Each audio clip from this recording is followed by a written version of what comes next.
Welcome. It's Ultra Game Bros. Thank you so much for joining us. I am joined once again by Jacob. Hey, Jacob. Howdy.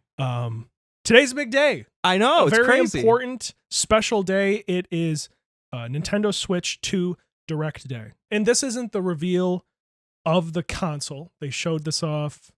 It was a couple months ago. They had like the teaser of it. Right, where they confirmed that it's just a 2, which is the most simplest but smartest decision they could have gone with after the Wii U. Oh my God. All that nonsense. Yeah. Last week there was a direct, a little micro direct where they had some stuff. It felt like, I don't know. That direct just like felt weird. I don't know if you agree with that. That direct had like 1 to 2 solid things that I was like, oh, this looks really good. But then the rest of it just seemed like this is hey, this is like the end of the life cycle. We're just kind of not shoving everything out of the door, but kind of like, hey, this is the end of this console year. We're getting the rest of our projects out the door. It's weird too that they had Tamagotchi and Tomodachi in the same. Yeah, that is freaky. Which when I was thinking about it, I was like, wait, what? Which one? I get those mixed up. But it's like Metroid Prime 4 wasn't that was that there. Big hitter. Yes, but it wasn't. They were just like, oh, and here's the next Nintendo Switch title, and they show it, and then they're like, here's the gimmick for that game. Yes. All right, cool. Next. Yeah, and then they just moved on. Yeah, which was so wild because like everyone's hyped for Prime 4. It's weird because you'll see that energy on the internet, but you don't necessarily see it in the sales numbers. This is true. And I feel like manufacturer hype is a lot of that too, because like you'll go on like Twitter or any of those social medias and you see people like, oh my God, it's Scribblow Blimblow. They're doing it again. And it's like, oh, cool. And then when the game actually comes out, nobody talks about it. They only ever talk about it during like the announcement of it. It's weird because Dread, which is like my third favorite Switch game, one of my favorite games ever, return to form, awesome big Nintendo Switch game, and like nobody bought it. And well, I mean, it did sell well. It sold like 3 million units, but like 3 million compared to like Pokemon, which those sell like 30 million each. Yeah, which is nonsense. So yeah, I think the main reason, at least this is like personal anecdote here, the reason why I personally didn't get Dread is because like I haven't played any other of the titles in the series, and I know you're too scared. It was gonna be scary. No, no, it's just I haven't gotten around to. I mean, I've played like a little bit of Super Metroid, but never just like sat down to fully play through it. And I think that's the problem, especially with like a franchise like Metroid, is that those games exist on kind of like a continuity, whereas with like Pokemon, for example, each one of those is like a standalone adventure. It's like you buy a Pokemon game, self-contained, right? So for example, don't need to know anything ahead of time besides, oh, there's a Pokemon. Right. Metroid, the 2D ones at least, do have a overarching story, but it's not really essential to enjoy the games. Even though they are called Metroid 1, 2, 3, 4, and 5, you don't really need to. But anyway, I could talk about Metroid Dread. Oh, of course, yeah. I talked about Metroid Dread till I'm dead. So I've got we both have our respective notes. I printed mine out like an old man. Yeah. Mostly because my phone is used to record this, so I can't look at that. Yeah. So yes, starting right off with the direct. The first thing I noticed, and I started the stream late. Stream was in 4K. I didn't even notice that it was in 4K. The first thing I noticed was that like the intro like animation they did wasn't like the normal one they do. They had like an updated one, and it gave me I don't know if you've seen like the redesigned like iconography of like Microsoft's products of like the cloud-based products. Like it had like those vibes, and I immediately was like, is this like the next kind of stylistic design, kind of like Fruitiger Arrow and like Metro design language? Is this like the next evolution of design language? I think they're trying to be careful about like this is a new thing. Yeah. This is not it's the new generation. Yes, they want to make sure that it's like crystal clear. There's a 2. It is the next thing. Yeah, because they want to avoid another Wii U situation. Yeah, I double checked this on the internet too. Everybody's audio was out of sync. Okay, I noticed that too. And then midway through, the whole stream just kind of died. Yes, and I think everyone in the chat was going nuts. Well, I think they rebooted it during the sizzle reel. They were showing the third-party games. They right? did, and I even wrote in my notes like, "Oh, the stream is dead," and then I was like, hearing the audio still, like you heard the audio, but the video was completely frozen. So I was like, "What are they announcing here?" And then I later went back and like rewatched it. There was a certain point where I just watched the re-uploaded stream, and all of the issues were corrected at that point. I waited for a bit, and then like it naturally fixed itself. It's just crazy to me. So clearly, some dude was sweating. Somebody's getting fired. Oh god! Someone at Nintendo's getting fired. So anyway, I thought that was funny. So I guess maybe we should just talk about the console. Oh, dude. Itself right away. So, here's the take a deep breath. $450 is the price tag between political stuff or whatever, just the cost of overseas electronics.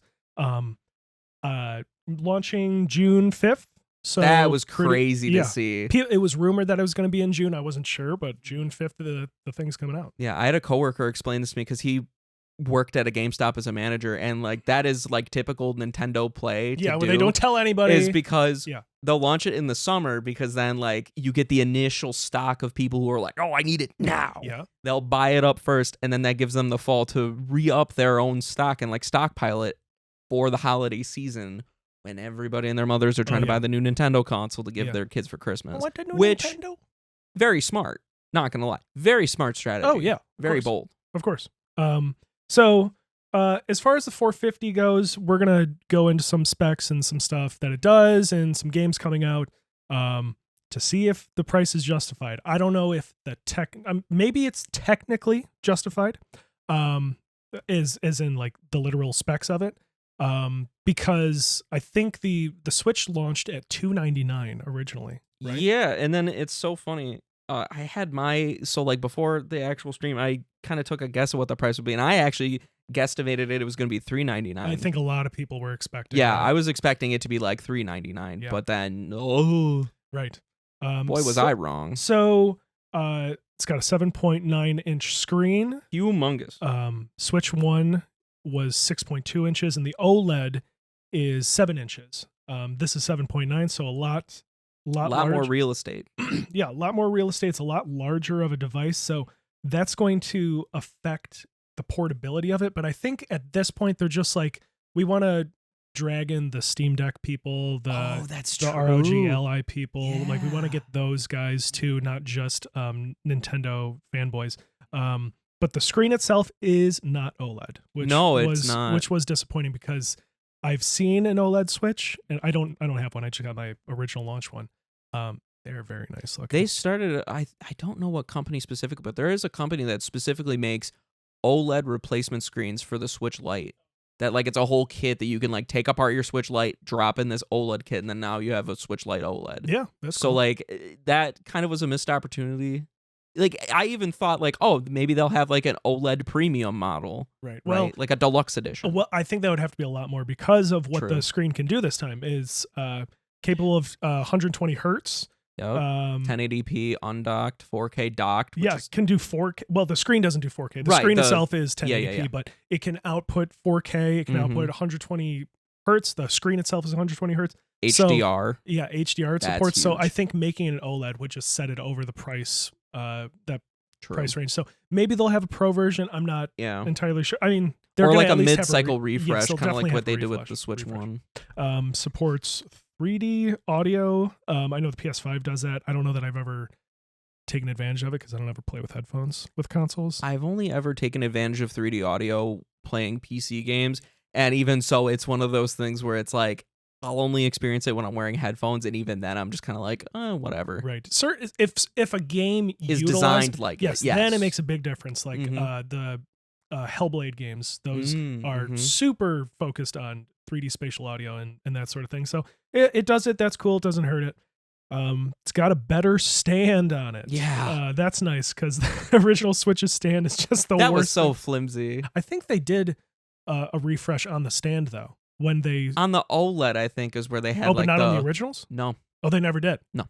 Oh, no. Only on the OLED. They have like They had the wider kickstand. Very nice for the OLED. Yeah. So yeah, that's cool. It looks. Us describing the hardware changes. It physically looks like a nicer device too. When essentially it's just a tablet, right? Glorified tablet. Right. But I don't know. It's just something about it. Just seems a little more premium. them two launching the Joy-Con 2s, them being those look really nice. Yeah, them being mostly black but with colored accents, I think also kind of appeals to the PC gamer guy crowd, where it's like when the Switch came out, it with the red and the blue. I mean, I got the gray one. Same. But it kind of resembled like a kid's toy almost. Correct. You know what I mean? It almost felt like Legos. Like the red and the blue. Yeah. So that's why I was like, no, I want gray. I want like the sleek look. Adult looking one. Correct. But the this one, at least, I don't know, it's just giving more vibes of like an adult premium. Yes. And the specs kind of prove that too. Top and bottom USB-C, I think, is a pretty big one. Yeah, it's got 2 of them now. Yeah, 2. Which I feel like they exclusively did the top and bottom USB because of the fact that they have the camera. So let's talk about that stupid camera. Wii U video chat, eat your heart out. Yeah, or like Connect. It's like Connect. Nintendo Connect. Yeah, yes. I had a coworker make that same distinction. Yeah. That it's literally just Nintendo Connect. $50 accessory. The demo that they showed for it, I thought was good. Interesting. However, I don't know if it'd be worth it. I don't know how often I'm going to want to be like, your face is on the screen and you're reacting to what's happening. Isn't that so funny? Like, yeah, that seems like a party gimmick almost. Right. So what is sorely missing, and we'll talk about games in a minute, is like a tie-in gimmick game. There is no like when the Switch launched, there was 1-2 switch. Here's what shows all of the functions of the thing. And, we'll talk about a game that kind of does that. But for the camera, like that was there's nothing. Yeah, no, exactly. Nothing at all. So, because like on the 3DS, like their camera gimmick game was that Face Raiders one where you like took a picture of someone's face and it would map it onto objects, and then you'd use like the AR cameras to do stuff with it. I'm glad you brought that up, because I was thinking about console launches and how exciting it is when a new Nintendo console comes out. It's just like everybody's excited. You can feel the excitement. Like your video where you waited in a Walmart for the Wii U. Yes, right. So, and that was a big one too, even though I was like one of 13 people that got it. But the 3DS launch was just such an exciting thing because that gimmick defined that console, right? The 3D at the time when it launched. And the cameras on the backside, which look like dog shit, by the way. Oh, they do by today's standards. We were like, oh my God. So yeah, that was, and I was not to toot my own horn, but I was a 3DS ambassador back in the day. This launch what I'm trying to say is this console launch, and this isn't a bad thing, but it doesn't feel like that. No, exactly. It doesn't feel like the hype is very well. The hype can mellow. Be what it is, but the flavor of hype is what I'm saying. So like when the 3DS was coming out, and the Wii to an even greater extent, it was like I want to get my hands on that to try it out. You know what I mean? Right. I know without even playing the Switch 2, I know exactly how it's going to be. You know what I mean? Whereas with the 3DS or the Wii, it's like, oh my gosh, I want to or the Wii U to some extent. Like I'm excited for the console to come out, but it's just not the same. It's like I know what it is. Mm-hmm. I already know what it is. You already know what to expect. Yeah, where with the Switch, there was just crazy excitement for that anyway when that came out. So that kind of is the exception. So okay, still talking about hardware Back here. to hardware. We were talking about the camera. So the USB-C port on the top I think is nice because some people like to play the Switch in on the kickstand mode, and if you want to charge your thing, the current Switch, and you want to charge it while you're playing in kickstand mode, you can't do that. It's a great thing. They added the port on top. They thought of it. Yeah. As far as the camera goes, I don't see myself getting it. Me neither. Unless they, like I said, come out with a 1-2 switch goofy party game that uses it. That is like, this is for. But again, this is Nintendo doing Nintendo things where it's like nobody's ever thought of a camera that sits on your entertainment center and watches you play games. It's like, dude, they did. Yeah, that's happened before. There was the iToy on the PS2, bro. That's true. The iToy, yeah, right. And that had a silly pack-in game where you do goofy stuff and whatever. So. They had the iToy, they had the Kinect. Yes, so we'll see. Yeah. This doesn't matter much. This next part doesn't matter much to me because I am a physical only game mostly kind of guy, but 250 gigabytes storage as opposed to the 32, which is huge for people. That's huge. I'm kind of in the not necessarily fully opposite camp, but I'm kind of in like a hybrid. Yeah. Where I think most people would agree with that. I'm in a hybrid kind of mode now with physical versus digital. It also has a faster read and write speed too, which is good. But it's already pretty quick because the cards are already pretty fast. I noticed that the dock, first of all, it outputs 4K and 120 hertz, not at the same time though. It has an Ethernet port on it. I did see that. Yeah, they took that note from the OLED dock. Yeah, the OLED dock had an Ethernet port. Okay, see, I totally missed that one. And on the original Switch dock, you could get Ethernet by using like a USB dongle. Yeah, that's what I did. And I'm pretty sure I remember in like one of the Smash Ultimate Directs, Sakurai himself even said like, "Hey, if you want solid connection online, buy an Ethernet dongle." And guess what? It doesn't fucking help. It didn't. because it didn't do Smash anything. Online, Super Mario Maker 2 online, horrible. Bad. And it's insane to me that Nintendo doesn't just get another server, like just install it like in a closet somewhere and it'll help out. They got like, it's running off of like a Dell laptop. Those servers, like they're so slow. They gotta buy more. They gotta buy more Azure space. It's insane. Evidently, micro SD express cards. Okay, yeah, I wanted to bring that up. So I can tell you right now that's gonna confuse so many parents. Oh yeah, that like their kid is gonna be like, I need a new SD card, and then they're gonna buy the wrong one, and then they try to slot it into the Switch and be like, sorry, you can't use this. That's gonna confuse so many people, dude. So many people. I thought that was kind of a misstep. But I mean, I get it for in terms of like the read-write speed. Sure. But unless Nintendo exclusively packages like Switch 2 compatible SD cards, I think it'll be a problem. I agree. Last section for the console specs is GameShare. Oh, which yes. I was just laughing oh my God. the whole time. There's so much I want to talk about GameShare. It's just like, they're like, with GameShare, you can be alone, but also with your friends and playing with them. It's like, oh, you don't fucking say. What a novel concept. Thank you, Nintendo. Said, yeah, what a concept. Yeah. I do like, though, that they're like, we're going to update some Switch 1 games to work with GameShare, including Clubhouse 52, one of the few Switch games that if you had two Switches together, you could combine them and then they would work the same. Yeah, so that is nice. But it's just like, GameShare. Okay, I was mixing that up with you mean like the social aspects? The voice chat. That's what oh my God. Yeah, that's okay. That's what I was laughing at. GameShare was the one where it was like, if you have a copy of Clubhouse 52, you can DS download play. Exactly. That's what I wrote the game down. On other Switches. Yes, because I was like, what are they trying to explain? Because they always over explain things but under explain at the same time. Yeah. It's like DS download play. Yeah, that's the vibe I got was DS download which play. I'm sure there's like lots of people out there nowadays that don't even remember what or even know what DS download play was. They're too young for that, dude. The C button, the game chat. Oh my God. That's what they're called. Chat. Yeah, that's where I was just dying laughing because it's the like, oh wow. frame rate. Oh yeah. Where they're like, you can watch your friends play. And it's that like was so bad. It was Microsoft PowerPoint. It was so bad. They had the gall to show it and not even like fake it, which is what you would assume that they would do, like fake the gameplay. Yeah, to make it look better. But no, I bet that's how it's gonna look. They literally did that in real life. I put in my notes, I literally put like a vomit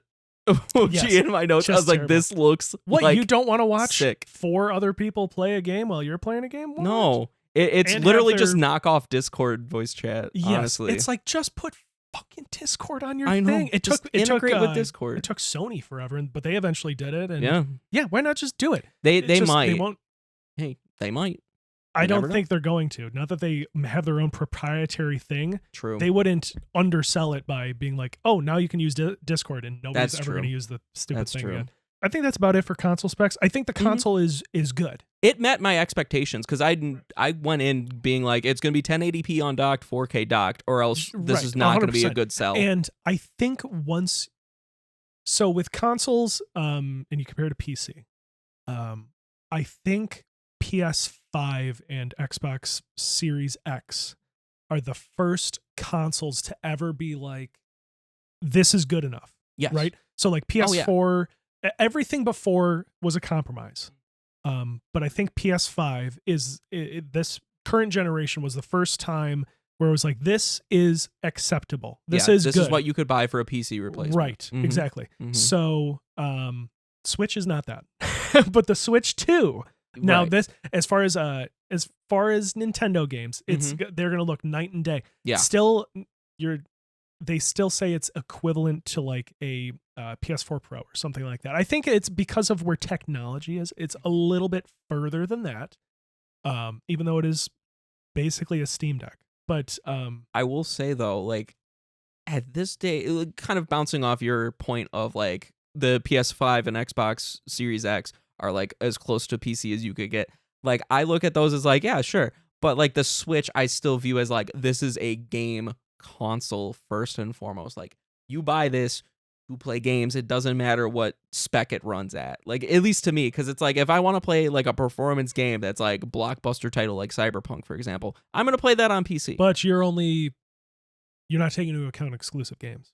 You know, well, of course, because you're talking about the Switch in the vein of I get it to play games like Mario. True. Okay, well, what if I get my PS5 to play games like God of War or whatever? Very true. That's neither here nor there. At least this is just at least a sizable step closer to what is acceptable. Exactly. You know what I mean? Yeah. And it's we said that the 30 FPS Zelda or the 30 FPS Zelda and whatever, like all the stuff that we were playing, we were like, I can deal with it. Yeah. You can compromise on it. At least never got into the horrible territory. It sometimes got into the bad territory. Scarlet and Violet got into the horrible territory. Right. So this is just one sizable step closer to what is acceptable. And I think a lot of people are gonna like. I'm super looking forward to it, and I'm looking forward to not like looking at my Switch when it's docked and be like, oh, I wish this was actually running. Right, exactly. Like, I won't be thinking about that. Or you won't be thinking like, oh God, the only real way to get this to look good is if I homebrew it and then overclock it, because that's what a lot of people do. Yes. So it looks good. Shall we talk about the Joy-Con? Absolutely. Okay. So the C button, we talked about Game Chat. Yep. Hilarious. Great. Just no notes. They did a great job. They did the best they could with what they had. Let's be real. So just hilarious. Did you notice that they said, and your microphone is attached to the top of your Switch, which is next to your noisy ass TV, and they showed a person. They did show the active blender. Noise cancellation, Right. but I don't know how good that's going to be. I know, but technology's come a long way, but I can't imagine like. Oh, it's still going to be not perfect. It's not going to be perfect. So we all know that. I hope it supports like you just having a headset. I would hope. Yeah, exactly. I would hope that the audio jack on the new Pro controller. Oh yeah. Has headset support, because that would be nice. Right. Joy-Con 2 has larger sticks, which is nice. Larger SL and SR buttons, which is also extremely nice. Yes, so, as someone who only owns 2 Joy-Cons and refuses to buy any more. Right. However, they I don't think they showed like the little wrist strap sleeve that you slide over, because if you're playing Mario Party with Joy-Cons, you're gonna have that thing over it because the bumper paddles are big and they push in the tiny buttons, but it's nice that they didn't mention if the sticks are going to be shitty still. God, that's a fair point. They said they're bigger. Okay, but are they Hall Effect sticks or are they good? Regular good quality sticks? Ones. They did not mention that. So I at least hope that it's going to be the similar design to the actual Joy-Con, because if you ever taken apart your Joy-Con to like replace the sticks in it, no, I have. The stick modules themselves are completely separate and they're connected via ribbon cable. So like to replace it, you literally just buy a new stick module, undo the ribbon cable, take it out, put a new one in. It's easy to repair. Like it's an easy fix, right? I just hope that if the Joy-Con 2s have that stick drift, that the if they have the stick drift, that they're easily accessible enough for you to get at them to replace it. Right. Because if not, that's going to be a problem. They should have at least mentioned like these will also have stick drift, just so you know, guys. We're telling you now. Right. They're going to be crap. There's one big special feature of the Joy-Con 2. I just want to get through these other ones real quick. It's got HD Rumble 2, which like 4 games utilized HD Rumble on the Switch. What a shame. But whatever. There was a moment when they were going through some of the games where they were holding Joy-Cons in each hand and kind of using them almost like VR controllers. Yeah. That kind of opens up some gameplay possibilities too. Exactly. And they said for example, Hogwarts Legacy, you can like cast spells and stuff by swish and flick with it. So, okay, let's talk about it. Mouse The mouse. support. The mouse. This is pretty big, I think. Although it opens the doors for PC game ports. Right. That and I don't know that Half-Life on Switch 1. I could be wrong, but I don't know if other like the Xbox or PS5 support like a Bluetooth mouse or a dongle. They might. I think if anything, the Xbox One that does because that's likely. a glorified Windows computer. Right. But either way, I don't know. am utterly shocked that, and this is a game mentioned, but they didn't announce Super Mario Maker 3 with That's like true. some Mario Paint-esque stuff I in was it. going to bring up Mario Paint. That would have been Yes. the perfect opportunity to be like, upcoming SNES exclusive Switch 2 Oh, game, yeah. Mario Paint. Yeah. That would have been huge. Or having like a Mario Paint like pack-in thing. Ooh, Just to show the like a tech demo, yeah, but it's just Mario right, Paint. But you know, like Super Mario Maker and Mario Paint have so many overlapping elements. They're almost like the same entity currently because all of like the buttons and switches and the music and other UI elements, like the undo dog, I know, right, is in Super Mario Yeah. Maker, same as Mario Paint. So I was really expecting Super Mario Maker 2. I'm almost certain they will come out with it and have support for the mouse because that'd be super nice. So probably have like Mario Wonder elements that you can throw in there. Yeah, that'd be cool. That'd be cool. But yeah, the mouse support, for like first person shooters and stuff. Ooh, that'll be fun. Is gonna be super great. Real quick, the Pro controller. It's got 2 back paddles now and a headphone jack. The back paddles are super great. I love the Switch Pro controller. It's one of my favorite I love my controllers of all Switch time. Pro controller. I will exclusively use that when I play Switch games. Would I buy a Switch 2 Pro controller? Maybe not, because the only real additions are the C button and then the back paddles, which the back paddles, they said, they're remappable buttons. And I'm like, I don't really care about that too much. I do care about that. I mean, again, you're looking at somebody who exclusively uses mouse and keyboard in most games. So, like, I don't really mind.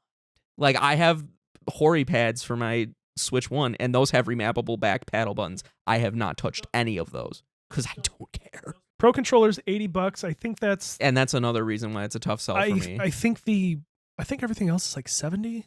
Or Just about. Maybe I will 80. say, I think I saw that like the little caddy for the Joy-Con 2s, the like charging one is $40, which I don't know how that Yes, I compares saw to the that. Switch 1 charging caddy because I didn't buy that. Yeah, I don't know. I just have the one that just holds them Yep. together. But Yep. I used You that could for a probably little 3D while. print those. Right. I used that for a little while when Breath of the Wild came out, but then I Mhm. eventually just ditched that and got a Pro controller because at the time, if you remember, the shit was hard to get. That's true. One last thing before we hit the games is, well, this is partly games. Nintendo Switch Online is adding GameCube, Oh my god. which is All right. great. I fully disagree. Ooh. I had a visceral reaction to them saying Nintendo GameCube games exclusively for Online Plus. Oh, the expansion pack. I'm not paying $80 a year. Is that how much it is? Yes, for the family pack? Yeah. Yes, it is $80 a year. I'm not paying $80 a year to play GameCube games that I could literally load up on my homebrewed Wii and just play them on that. Well, I don't see the utility in that. and that's how I felt with the N64 pack too. It's like I already own the physical console. I don't see the money worth. Okay, well, you do. Right. But some people don't. No, I get that. Here's what I'll say. As it stands right now, Nintendo Switch Online's catalog is pretty good. It is. If you jump in right now. Now, if you started at the beginning, It was terrible. right, because there were like 6 games. So now that they've built such a large catalog, It it's is kind of easier to justify the price.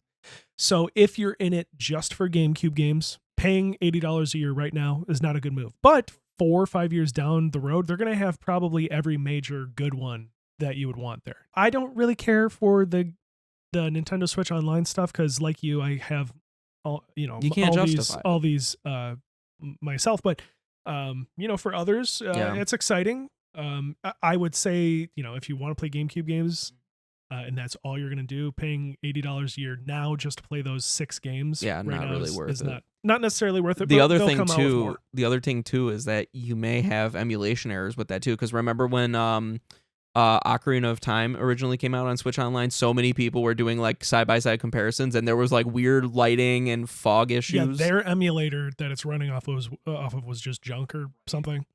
Yeah. One important thing to mention is with the online GameCube games, because the GameCube controller is so different than like a Pro controller or whatever, you're able to remap the controls. The GameCube controller I might actually buy though. Yeah, and they are also coming out with a GameCube Switch Online controller. Okay, so third party, this was a heavily rumored one. We've got Elden Ring Tarnished Edition. Kind of is harkening back to the Switch. But it's 30 FPS. Right? Like, are you prepared to play Elden Ring at 30 FPS, my guy? It's called the Tarnished Edition because it's like... It's tarnished. Yeah, right. God, I now get that. Yeah, it's just hilarious. That's crazy. It's kind of harkening back to Switch 1 launch when they showed True. Skyrim. And they're like, look, see, they didn't even grown-up gamers will want to play this too. They didn't even officially announce, like, they didn't like make a point during the direct to say Skyrim for Nintendo Switch. They showed that in like a highlight reel during launch. Like a dude it was like the dude at the airport, and he was there, and it was like, right. oh my god, it's him running across the ice floes in Falkreath. I'm like, he's Skyrim, man. It's Skyrim. So this is kind of like that. Yeah, that's their like Skyrim. Which, honestly, just looking at the list, lots of really good third-party support. There was lots of really good third-party. They had some heavy hitters. Yakuza 0. Yeah, good stuff. Sure. Hades 2. They've got Street Fighter 6 with some amiibo and amiibo cards. Split Fiction is coming. EA Sports is in the game. Yeah. But yeah, they're also like there's WWE 2K and NBA 2K on there. So like, microtransactions in my sports game. Yeah. The point I'm trying to make is that like they have a pretty varied third-party support. So like there are some gamers who only buy sports. Yes. So, which is insane to me. So this might kind of move them to the Nintendo Switch ecosystem. If you think about it, GameCube, PS2, Xbox original era were dominated by James Bond 007 games.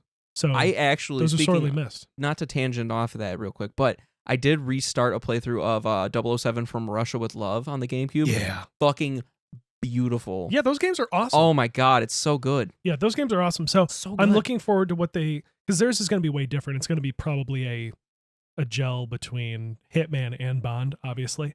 But yeah, I'm looking forward to it. But once again, we did not see anything.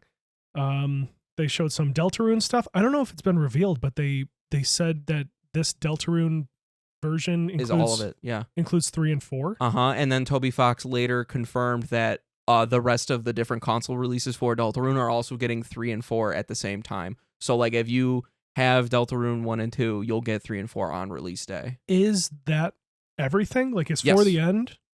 Or does he have like... It might be... 5, I think they're 6, going to 7, 5. 8. I think he's just going to 5. I think it's like a 5-chapter game. Next, they wheeled out Randy Pitchford to talk about Borderlands Human 4. grease stain Randy Pitchford, who I claim is the reason why the stream died, because like right after he showed up is when everything went to shit. Civ 7, yes, with the mouse support. controls. Yeah. Wow. So that's cool that they'll have like PC games, but you can imagine if they controls. update the Doom releases to use the mouse controls. You know, honestly, That'd is cool enough. Sick. It is cool enough to do that. id Software would be cool enough to do that. They would be chill. So they show Gungeon 2. They did. Enter the Gungeon 2. So that was when it initially froze on me. They were showing that island survival game. It was Survival Kids, which to me just looks like another survival crafting slop fest. And it's like, I don't care about this. And then the next game they showed after Gungeon 2 was Star Seeker, which was yet another 4-player co-op crafting survival slop fest. It's weird because they show them in the same caliber as other games, but it's like these are so clearly things that'll have like 20 players. Correct. And I feel like they no offense to those playing them. No, of course.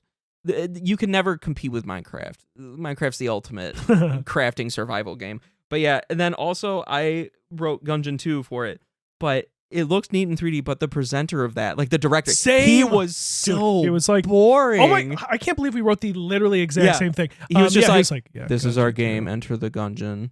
We hope you enjoy it. We are excited that it's moved to 3D. Please play it. Yeah, it's like, what? It's like, oh my god, Couldn't you have just dude. hired somebody out to say, here's Enter the Gungeon 2. We're so excited. Correct. He was like, Randy "Here's Pitchford Gungeon." had more stage presence Yes, than right. that guy did, which is saying something. Right. Final Fantasy VII Remake is hopping on there. That's Cyberpunk. cool. Cyberpunk 2077, which is cool. Now, here's the there's two enormous ones I want to talk about. During the sizzle reel, there were 5 whole seconds for Hollow Knight Silksong, where I was like, I couldn't believe what I saw. They show Silksong for 5 whole seconds And don't say anything else. don't say, like that It's should have like, been a here it is. showstopper. And they casually say 2025, where it's like Team Cherry has not said a word, I think, for a whole year on it. And that's fine if they need to work on their game, but like, don't leave the internet constantly during every single Nintendo Direct, during every single Xbox showcase saying Silksong. Like, just let us know. So it's a pretty big deal. Yeah. Obviously, the internet knows it's a humongous deal, and for it to just be in the sizzle reel when Yeah, that was everybody crazy. is just like when That was it so crazy. for 5 whole frickin' seconds, it's crazy that it was just in there without a word. That should have been like the one last thing. Now the big humongo cajone is the Duskbloods, which is unbelievable. So this is They paid so much money to get exclusivity on that. an exclusive From Software game coming out in 2026. It's a multiplayer game supposedly. Is reminiscent of Bloodborne, which I'm sure half the people. I immediately thought it was a Bloodborne thing. Right. Well, I kind of thought that, but as soon as I saw some of the scenery and some of the iconography, I could tell because I'm a fan of Bloodborne. So I'm used to seeing what it looks like. So I could tell, I could tell that, that was not it. But I mean, it still had the smell of a From Software game. Looks awesome. I don't really care. It's From Software, so I'm interested. No, it's going to be good. People. We all know that. Yeah. At least. Crazy that it's an exclusive to Switch too. Insane.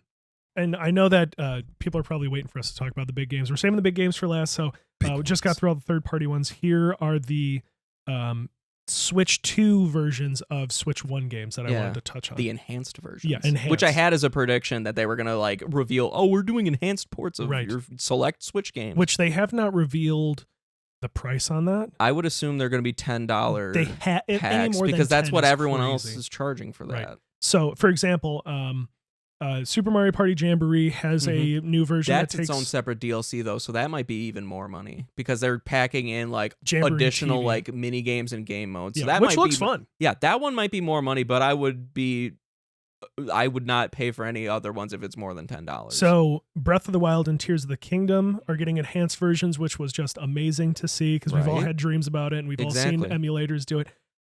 We got Zelda GPS before GTA 6. So there's the Zelda Notes app, which is like a companion app, which is like for looking for stuff on the map and maybe some other info. I don't know how it pairs with the game, but it probably doesn't pair with the game, but it would be cool if like for completionists, yeah. Exactly, because I've beaten, like everybody else on the planet, I've beaten Breath of the Wild and Tears of the Kingdom, but I want to go back. I just don't have a good enough right. Yeah. So I just haven't had a good enough reason to because anyway. Oh, Tears of the Kingdom especially, I would go back and 100% that. Yeah, so I've done most of the missions in both of the games, and I've gotten a lot of the Korok seeds, but obviously not all of them. So that would be fun to go do. Also in Breath of the Wild, when that DLC came out. Yeah, I still have not done the Trial of the Sword, like that specific part of it. Everything else I've done, like Champion's Ballad, fully done. Like everything leading up to the actual like Pit of 100 Trials bit. Yeah, I don't even know what that is. I didn't do any of the DLC. Really? So I bought it because I wanted. So this is already a feature that's in Tears of the Kingdom, but if you remember back then, they didn't pack in the feature of telling you your route that you took. The hero's journey. Yes, hero's journey. So I bought it just for that, just to see it and be like, oh, that's cool. Anyway, the Breath of the Wild DLC was pretty solid. Oh yeah, I'm hopefully that transfers over. I don't know how that will work. And I didn't ride on the motorcycle or do any of the shrines. Oh, the Cycle Zeros. Yeah, so that I'm looking forward to doing. And Tears of the Kingdom, I'm looking forward to dropping back in. I read online that it's a free upgrade for those 2 games only. So that's a free upgrade. Those are free upgrade, the enhanced? That's what I read online. Really? So that may or may not be true. That I haven't seen confirmed. Yeah, and I know Kirby and the Forgotten Land, that also adds additional content. So that one won't be free. Yes, right. I mean, I might still do it, but I still haven't even fully finished Kirby and the Forgotten Land because there's like the whole like second story game mode part of it that I played like a piece of it, and then I'm like, I'm already tapped out. I can't. So the whole upgrading your Switch games, it's not a new concept because you can do that on PlayStation. They charge a $10 fee. Some games are, I say, maybe a majority of games are free, where you just put in the PS4 version and then it just downloads the PS5 version for you. Man, if only they do that for Bloodborne. Dude, don't even get me started on that. Yeah, I know. They showed Metroid Prime 4 Beyond. Dude. And this is a big deal. So it supports mouse controls for the first person shooter aspect of it, which is super awesome. Of all games to have it, Metroid Prime is the one that needs it the least because Metroid Prime does the lock-on shooting gameplay thing. But whatever, it's still cool. Yeah, it's cool. It's and still awesome. cool. I just found it funny that they're already like teasing like, oh, there's an enhanced version of a game that's not even out yet. You know, but like at that point, did they say that? They didn't say specifically, it's not even out yet, but they're like Metroid Prime 4 on Switch, but then there's also the Switch 2 edition. Yeah, right. So it's like everybody's going to buy the Switch 2 edition. That's how I am with Legends ZA. I'm buying the Switch 2 edition of that. With Prime 4, 4K 60, and this is docked, obviously. 4K 60 HDR with quality mode or whatever it was called, and then performance mode is 1080p, 120 FPS with HDR, which is insane. That's crazy. So I'm super looking forward to that. I always go for performance above graphics, 90% of the time. But yeah, Pokemon Legends Z to A, they made that look less terrible. We're finally going to get a Pokemon game in 60 FPS. I'm nothing short of excited. Yeah, for God's sake. And here's the other bit. Because the setting of that game is in one singular city, they won't have the same problem they had with Scarlet and Violet, where they loaded the entire topography of Paldea all at once and then had very bad pop-in. Legends Arceus wasn't as bad with that because of the fact that with Legends Arceus, Hisui was broken up into several different sub-regions. And then even within those sub-regions, there was smaller regions within that where they would then spawn the Pokemon in. So I think, at least I would hope, that Game Freak kind of learned their lesson with Scarlet and Violet in terms of like how they loaded material in. I don't know, but did Game Freak learn their lesson? I'm gonna say no on that one, but we'll see. I'm still excited for Legends ZA because I loved X and Y, so that region's great. Mega Evolution has been my favorite battle gimmick of all the ones that they've shown since. I'm excited for Mega Blaziken if they confirm Mega Blaziken's back. I don't know. I have my fingers crossed, but I'm really excited for Legends ZA. That's, I think, one of the few Switch 2 games I'm like, I need it. I only have grandpa knowledge when it comes to Pokemon stuff nowadays. We really should do an episode about Pokemon one time where I like clue you in on everything that's happened that would since just you be stopped an playing. Educational session. Absolutely. Well, I don't want to catch up, but I do want to play a couple that I missed, like Black and White and Black and White 2. Play Legends Arceus. It's good. It is good. It's good. I don't care for games that feature Pokemon. I care for Pokemon games. You know what I mean? Like a lot of people are in like for these Legends games. That's all fine and good, and you want to run around and play with Pokemon. That sort of thing. I fell in love with Pokemon games, if that makes sense. You know, like the actual adventure, the RPG adventure. Yeah, and featuring great characters in Pokemon. I mean, well, not great human characters, great, Pokemon characters. Some of the human characters in the newer games are good. They're well fleshed out. I couldn't tell you a single one. Oh. But the new characters, in the new games, they do take the time to actually flesh out characters and like give them actual backstories and like motivations. Yeah. Which is well, nice. So I'm glad that people are looking forward to the game. I'm not excited. In Prime 4, I'm intrigued. I'm a hardcore 2D Metroid fan, not necessarily a Prime fan, but I hope it's good too. And then if it's good, then I'll pick that sucker up. Okay, we're gonna dive into first party games now that they showed. The hilarious one that everybody on the planet was like, was Nintendo Switch 2 Welcome Tour. Oh my God. A paid digital-only tech demo. Dude, all right. They had it. Like, it was the most Astros Playroom bundle-in tech demo game that was like, you could buy your console and then you have a game with it, right? They could have did the Astros just to play with the gimmicks and the features, and do whatever. like the tech demos to learn about the console. The fact, as soon as they said, this is a paid download, What, do they I need just that went, $10 from me? I'm done. It's ridiculous. Yeah, as soon as they said paid, I was like, I'm I'm done. I can't do it. Ridiculous. I can't buy this. This is dumb. Yeah. Yeah. Just unbelievable, scummy. It's so bad. So unnecessary. Such a cash grab. And it's not like it would be better than Astro's Playroom anyway. It would never have a chance of being better than that.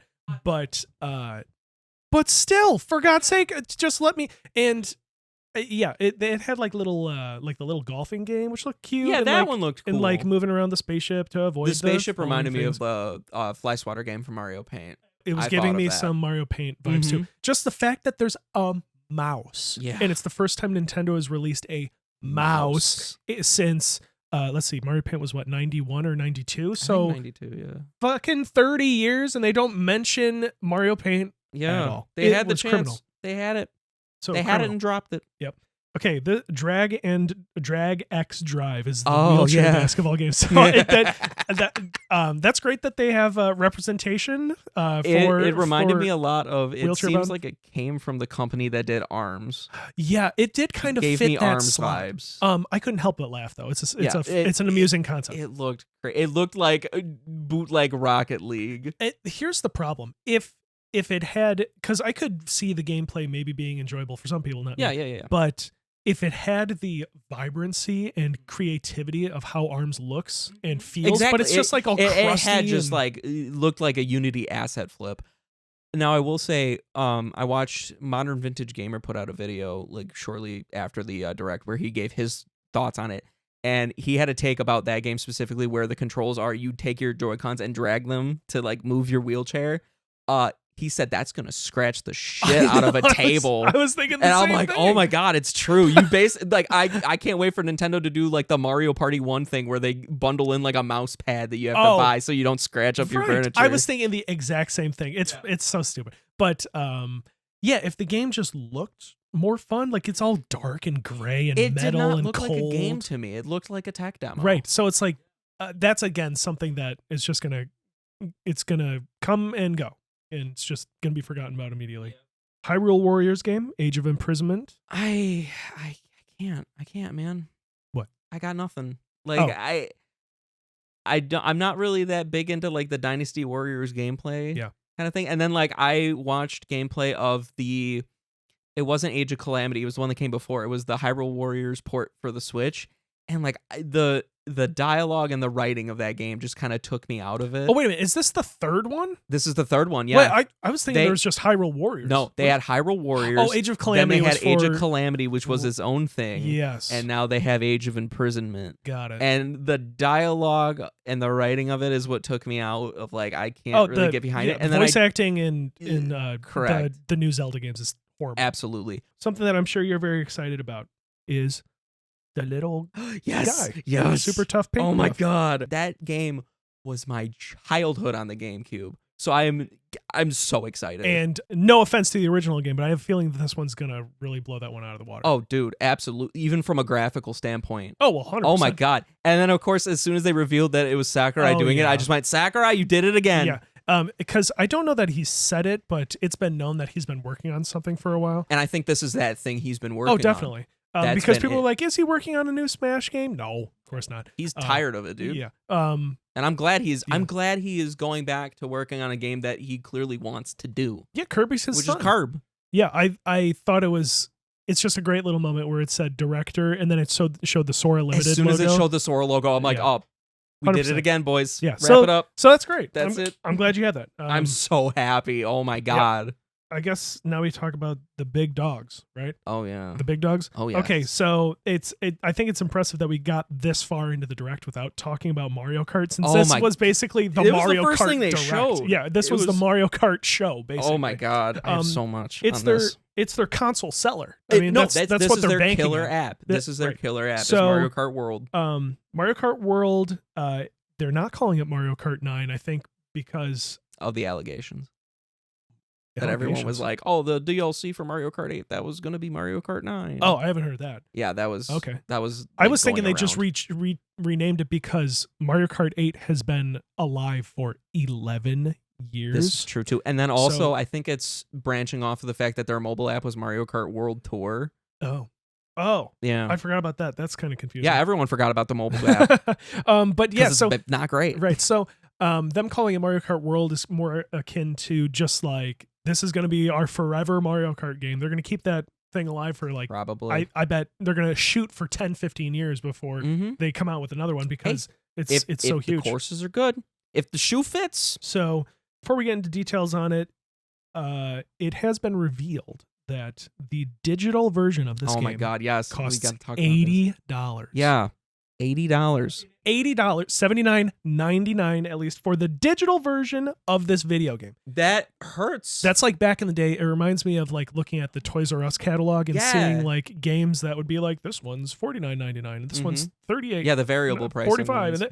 And before it was like $59.99. That's how it is for 20 years. Yep. And now it's like, who knows? They went to, hey, we can see. Let's we want more money. Let's charge gamers $70. We'll see if they'll pay $70. And then we all did. And then everyone started paying $70. Yep. Especially our friend Ben's favorite, Call of Duty. Which is why my take is, I think, the right take of like, if you don't want this to happen anymore, stop buying the game. Don't buy it anymore. If you're tired of it, don't buy it. But here's the deal. The people that play Call of Duty are going to keep buying it. No, I know. Yeah. I understand that. And this isn't every Call of Duty gamer, but a lot of Call of Duty gamers that's what they do. Yeah. Just like the Madden and the 2K people. You know, that's all they have. So if it's $20, if it's $20 more, $30 more, that's not that big of a deal. But I don't know if you saw this part, but they're bundling Mario Kart World with the Switch 2. Yeah. And the bundle, if you buy the bundle, you save $30. Yeah. Over buying them separate. So the Switch 2, which I think is worth it. Switch 2 is $450. The bundle with Mario Kart World is $500. 5 big ones. And that is what most people are going to be. That's what most people are going to be getting. Yeah. I'm a.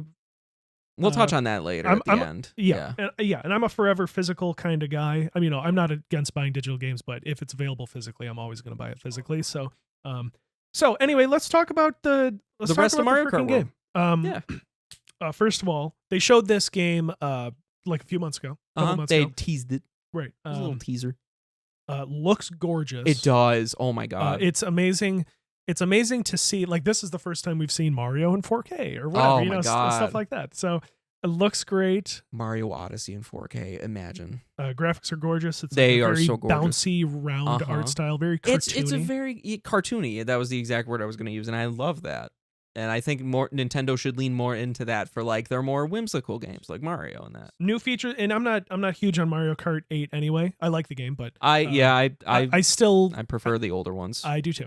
So, and actually replaying Double Dash recently, I was like, this might be my favorite. It's Kelly's favorite Mario Kart, and honestly, between that and Mario Kart 64, I am starting to like Double Dash more. Yeah, and you and I completely agree with you. Nobody else agrees with it. No one else agrees with it. I feel like we're crazy. I literally feel like Kelly also feels that way. Kelly feels like she's crazy. Yeah, people hate Double Dash. Which I don't get it. So anyway, new features like that I noticed. Oh, boats? I didn't notice there were boats. We're playing Diddy Kong Racing, boys. Okay. So yeah, boats, rail grinding, yes, wall riding and bouncing. 24 racers. There's too many new things at once. Costumes. Yeah, there was so much they were throwing us at once. I was like getting overstimulated. Yeah, right. But yeah, the new outfits are the outfits are adorable. I love them all. I also noticed too that it's a moving start too. When it does the 3, 2, 1 countdown, you're moving while like it's not 3, 2, 1.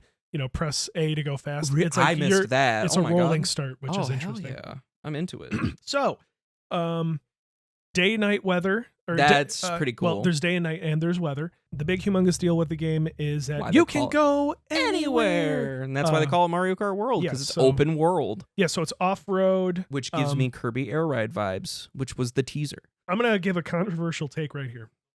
Here's my first hot take, other than we like Double Dash. I don't know that I'm into it.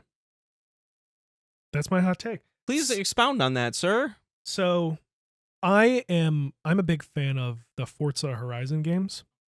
And those games are here's this open world, drive around it, and you can go to missions where it's like, okay, let's race, and then it'll put you in an instance of a race. Right. Just like this. So in my opinion, and first of all, the game looks fun to ride around and do stuff if they lean into the arcadey aspects where it's like there's a hidden item for your collectibles around the corner. If there's that, if it's just drive around and take pictures with your friends, I don't care. That seems very gimmicky. I agree. But this is more Forza Horizon because it's like there are tracks within an open world kind of thing, where I think Mario Kart should be more Gran Turismo. I agree. Where it's like this is track specific 1, circuits, track 2, right? Because then they can be super tight in this sort of. And you know what? It's so funny you say all that because like as they were explaining, oh, it's open world. You can drive to the tracks and then do the race. I thought to myself, I was like, how do they then start the race? Is it going to be like, oh, you finish the race and then like whoever's in first then has a head start on the next one of like driving to the next course? The one where it's like, yeah. Well, that's what I was wondering for like the Grand Prix. Is it like, there's you the immediately thing where are it's starting the next one, or does it wait for everyone to get to the racetrack first and then they do it? I don't know, because there was a thing where there's like a gate where it says 10 people left and 10 have to go through there and everybody else is eliminated. I didn't see that. And then there's another one where it's like a checkpoint system kind of. Yes. Okay. So if you're not in there if you're not the first, you get eliminated. Yeah, I saw that kind piece. I didn't realize that was. Yeah. Kind of so that's just my opinion.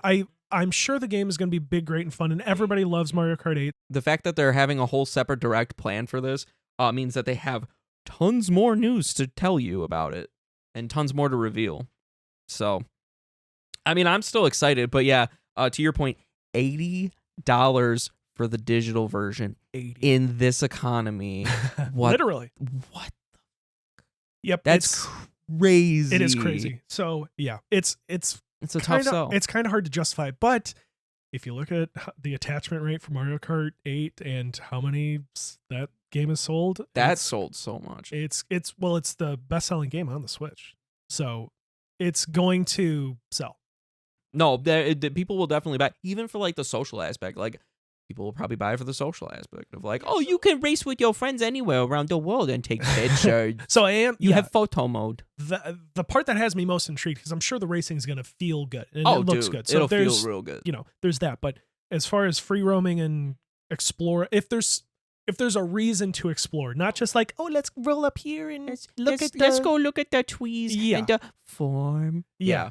If there's a reason to go around and if there's collectibles, to your point, where it's like you can collect costume pieces or cart pieces, even like that would be incentive. It like incentivize the player to explore the open world instead of just point A, point B, go. It reminds me of classic Need for Speed games, which are like you're in a city and you go around and collect stuff. It's an arcade game, but like it's Beetle also Adventure Racing on the N64. If you've played that, I did not play that, so I don't know. But it's an arcade racer. So this is more arcade than I thought Nintendo would go with Mario Kart. But I mean, I'm into it. Yeah, I'm sure it's going to be good.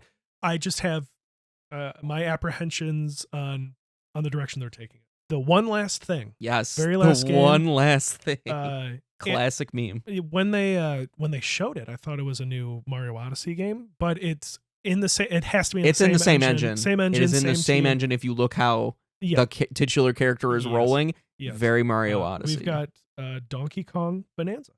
I new 3D immediately Donkey Kong game, and this one was rumored too. And I had my prediction that I was like, because they've been releasing like Donkey Kong Country Returns remaster, right? They've been releasing like little Donkey Kong bits and bobs here and there to garner interest. And I thought it was going to be like a full Donkey Kong Country game.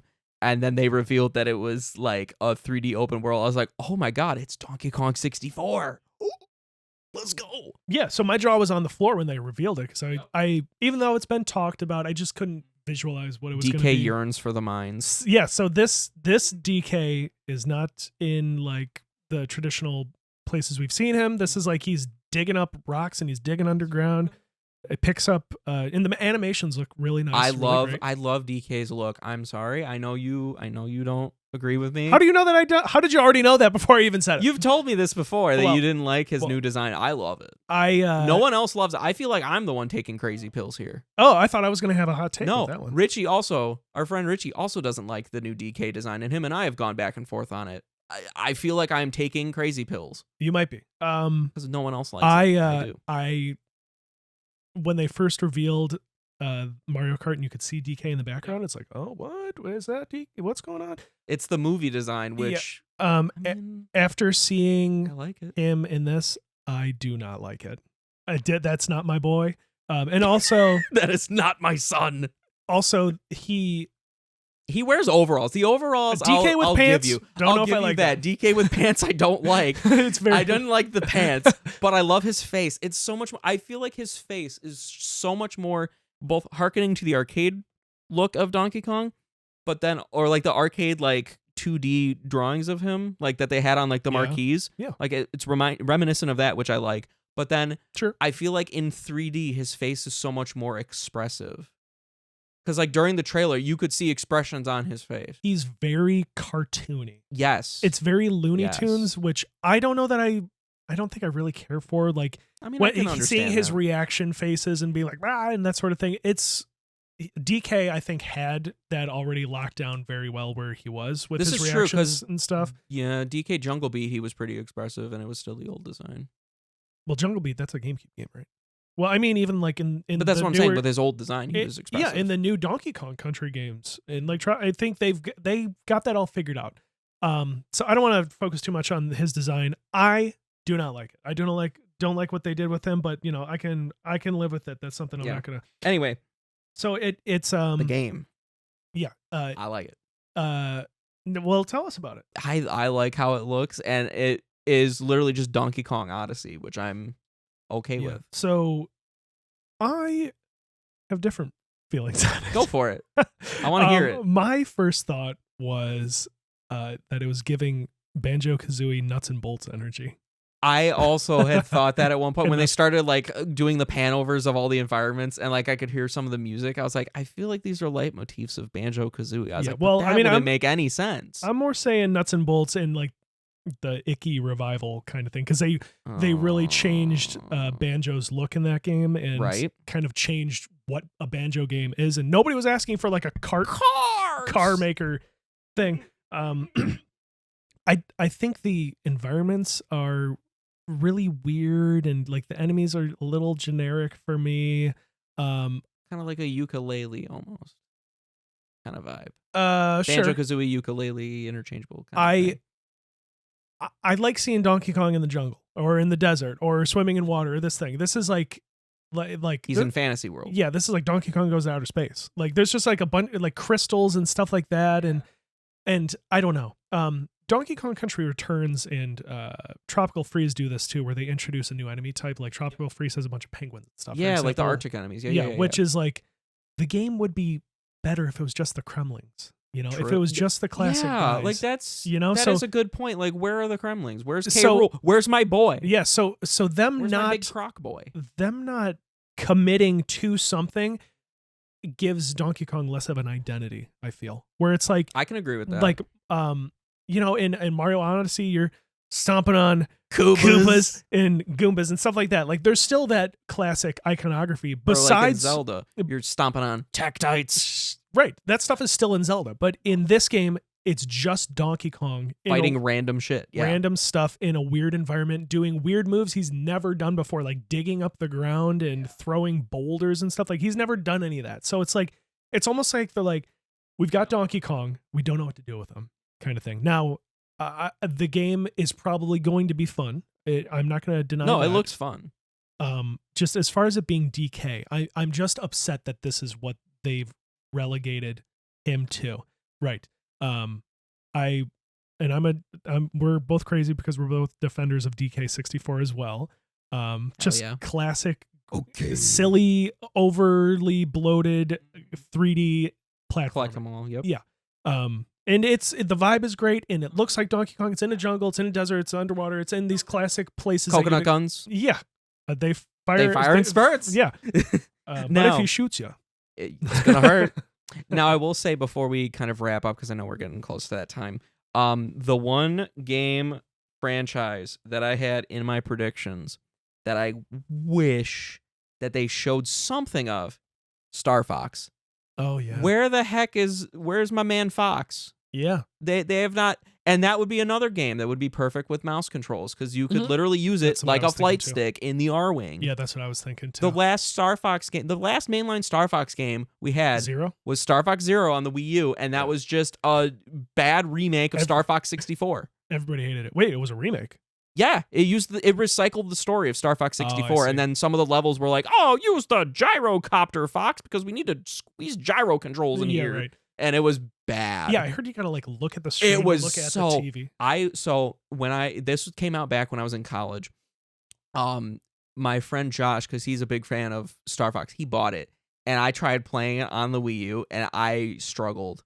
I struggled with it. So I justice for our boy, justice for our man. Well, that's what Fox. I'm saying. Where it's like they're just like, who can we dig up? And it hurts more for Captain me at Falcon? least. Yeah, it hurts more for me with DK just because I love the Donkey Kong Country games. Some of my favorite games of all time. I love DK. I love the music. I love how it looks. I love everything. That was the about first game you and I played together. Right. It was Donkey Kong Country. I love it. So to see this being done with him, it's like this could have. Here's what I'll say.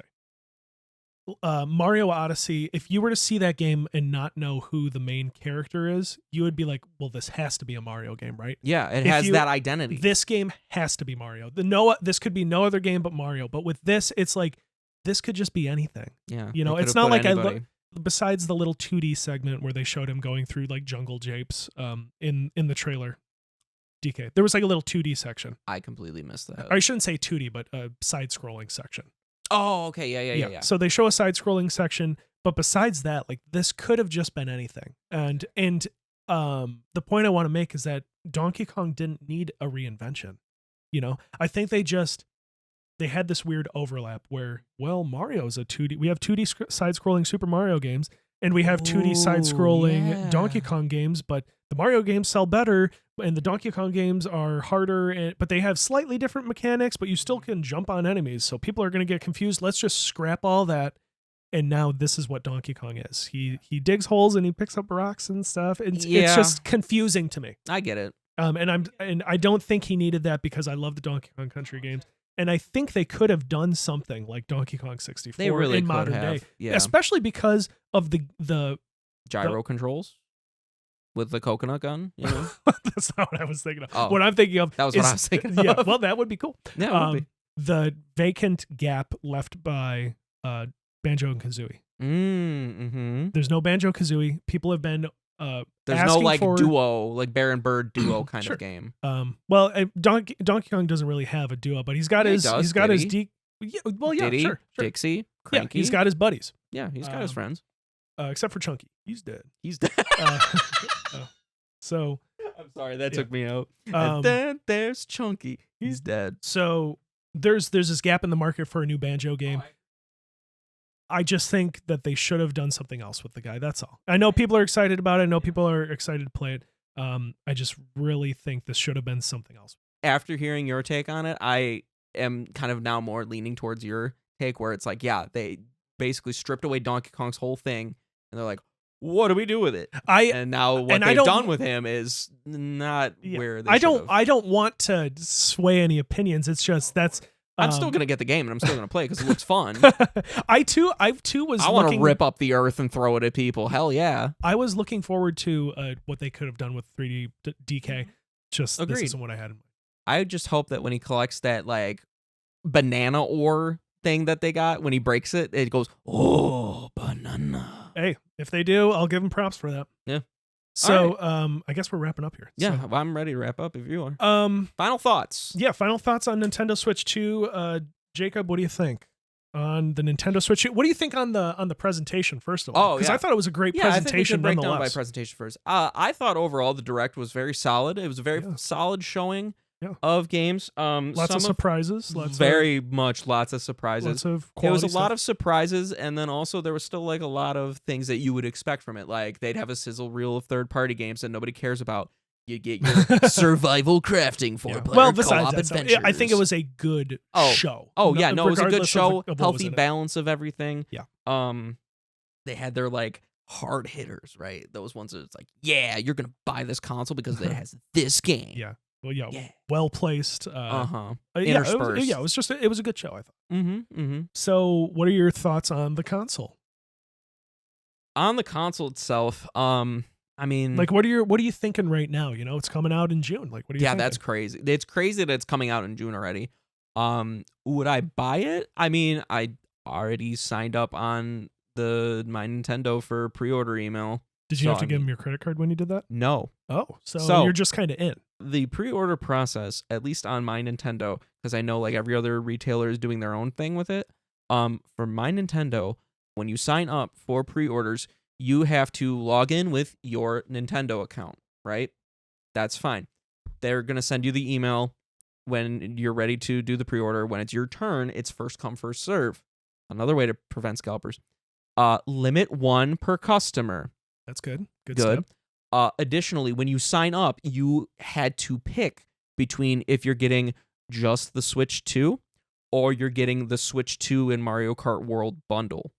And they have it on their website as a disclaimer. Once you select that, you are locked in that you are going to pre-order that. Like, that's your choice. You made it, that's it. Yeah.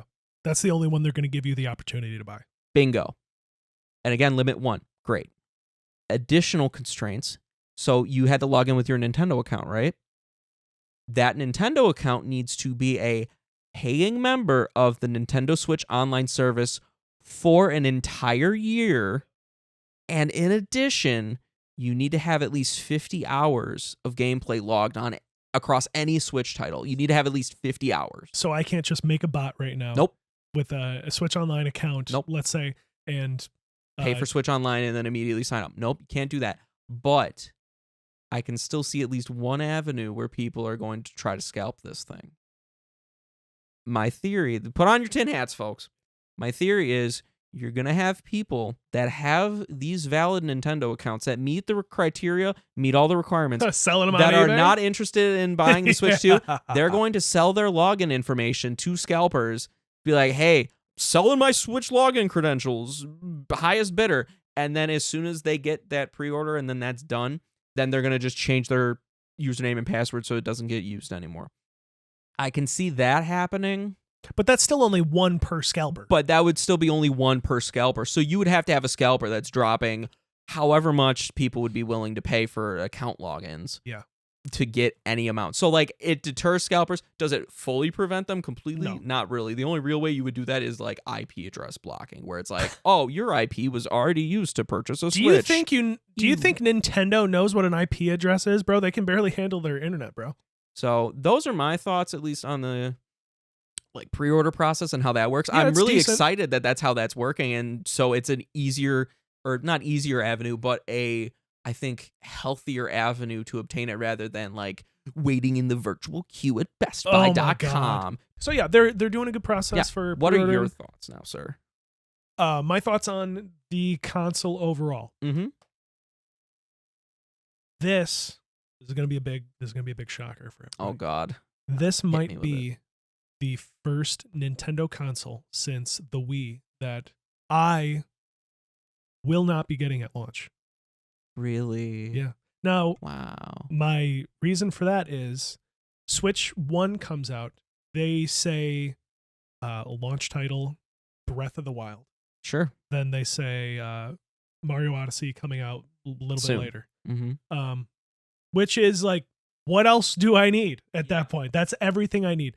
For me, I'm not huge on Mario Kart anyway, but, you know, it looks fun. And I'll end up playing it at somebody's house because, you know, one of our friends is going to get it. Ben. Yeah, he's definitely going to get it.